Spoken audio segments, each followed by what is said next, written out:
और सुमन के साथ एक छोटे से घर में रहती थी। बबीता के पति का कुछ समय पहले ही इंतकाल हो गया था, इसलिए बबीता सोचती है कि उसकी बेटियों की शादी जितनी जल्दी हो जाए उतना ही बेहतर है। मुंशी जी, मैंने आपसे कितनी बार कहा है कोई रिश्ता देखकर बताओ लड़की के लिए। लड़की 19 साल की हो गई है। भाभी जी, मैंने बहुत जगह बात की, लेकिन हर कोई दहेज मांगता है, कोई कुछ मांगता है तो कोई कुछ मांगता है। मुंशी जी, तुम तो जानते ही हो हमारे घर में कोई काम करने वाला नहीं है। मैं जो दूसरों के घरों में काम करके पैसा कमाती हूँ, उससे तो बस घर का खर्चा ही चल पाता है। ऐसे में हम दहेज कहाँ से देंगे? भाभी जी, एक रिश्ता है, लेकिन आदमी की उम्र लगभग 50 साल है। उसकी पहली पत्नी मर चुकी है, पहली पत्नी से 2 बच्चे भी हैं, लेकिन आदमी मालदार है। तुम्हारी बेटी को कोई परेशानी नहीं होगी। लेकिन मुंशी जी, उम्र बहुत ज्यादा है, लोग देखेंगे तो क्या कहेंगे? लोगों का काम तो कहना ही है। अगर अच्छे घर में करोगी तो दहेज देना ही पड़ेगा।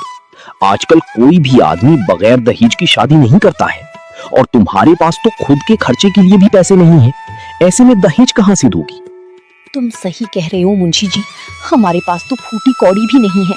तुम बात करके लड़की की शादी करवा दो। कुछ ही दिनों में शर्मीली का विवाह हो गया। जिस आदमी से विवाह हुआ था उसका नाम था अशोक। अशोक एक सरकारी कर्मचारी था। अशोक के 2 लड़के थे, आकाश और सुमित, और एक विधवा बहन भी थी जो घर की मालकिन थी। उनका नाम रूपाली था।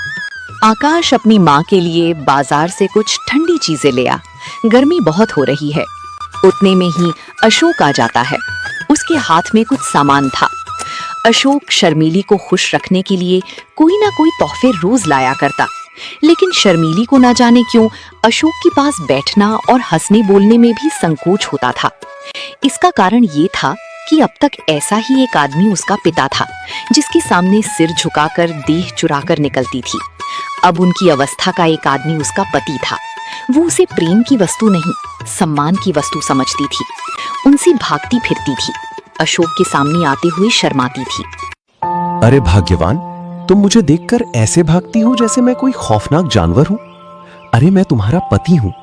अगर तुम ऐसे ही शर्माती रही तो घर कैसे चलेगा? तुम अब इस घर की मालकिन हो, जो मन में आए वो करो। अशोक अपनी बहन रूपाली को बुलाता है और उससे घर की चाबी लेकर शर्मीली को घर की खजांची बना देता है। रूपाली, अब से तुम कुछ भी काम नहीं करोगी।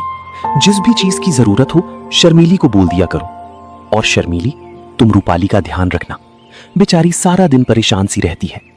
घर में जिस चीज की भी उसे जरूरत हो उससे मंगा लिया करो। मैं हर महीने की तनख्वाह तुम्हें दे दिया करूंगा, क्योंकि घर के सारे खर्चे अब तुम्हें ही उठाने हैं।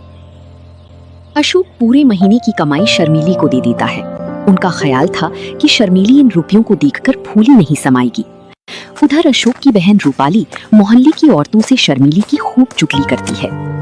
अरे जब से आई है मालकिन बनी बैठी है, एक एक पैसे का हिसाब लिखती है। मैं कभी अपनी जरूरत के लिए थोड़े बहुत पैसे मांग लेती हूँ तो टाल मटोल करती रहती है, फिर कहीं 3-4 बार कहने पे ही पैसे देती है। बहन, तेरे भाई को भी जब बुढ़ापे में इस जवान लड़की से शादी करने की पड़ी थी, कोई मेल भी तो हो। देखने में उनकी बेटी लगती है। अपनी शादी ना करके अशोक की शादी कर लेता तो सही रहता। अरे चल बहन, मैं चलती हूँ। पता नहीं निगोड़ी घर में क्या कर रही होगी। बच्चे स्कूल से आने ही वाले होंगे। चल के देखती हूँ खाना बनाया है कि नहीं, कहीं बच्चे भूखे तो नहीं बैठे रहे। रूपाली उस दिन से शर्मीली से जलने लगी थी, जब से अशोक ने उसे घर का खजांची बना दिया था। रूपाली हर वक्त शर्मीली को अच्छी बुरी सुनाती थी और उस पर नए नए आरोप लगाती थी। एक दिन शर्मीली छत पर किसी काम के लिए जाती है तो रूपाली कहती है, अरे ना लाज है ना शर्म, निगोड़ी ने हया भून खाई है। अब क्या कुछ दिनों में बाजार में नाचेगी? लोग देखेंगे तो क्या कहेंगे कि कल परसों की बहू छत पर चढ़ी डोल रही है। अरे अपने घर को सीखा था या नहीं?